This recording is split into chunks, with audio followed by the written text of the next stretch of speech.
தமிழ்நாட்டில் அமைந்துள்ள மிகவும் பழமையான தர்காவாக இந்த கோரிப்பாளையம் தர்கா கருதப்படுகிறது. இங்கு வந்தால் மனநோய், பேய் பிடித்திருத்தல் போன்ற பிரச்சனைகள் விலகும் என கூறப்படுகிறது. இந்த தர்கா மதுரையில் கோரிப்பாளையம் என்ற இடத்தில் அமைந்துள்ளது. மதுரையில் இருக்கும் மிகப்பெரிய தர்காக்களில் இதுவும் ஒன்றாகும். இந்த தர்காவில் அதிசயமாக கருதப்படுவது இங்கு 2 மதுரை சுல்தான்களின் கல்லறைகள் உள்ளன. மதுரையில் பாண்டியர்களை துரத்தி அடித்துவிட்டு மதுரையில் இஸ்லாமிய மதத்தை பரப்ப இந்த மதுரை சுல்தான்கள் வருகிறார்கள். இவர்களின் கல்லறைகள் இந்த தர்காவில் அமைந்துள்ளது.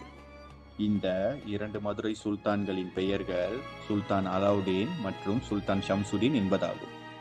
மேலும் கண்களுக்கு தெரியாத ஒரு கல்லறை இந்த கோரிப்பாளையம் தர்காவில் இருப்பதாக நம்பப்படுகிறது.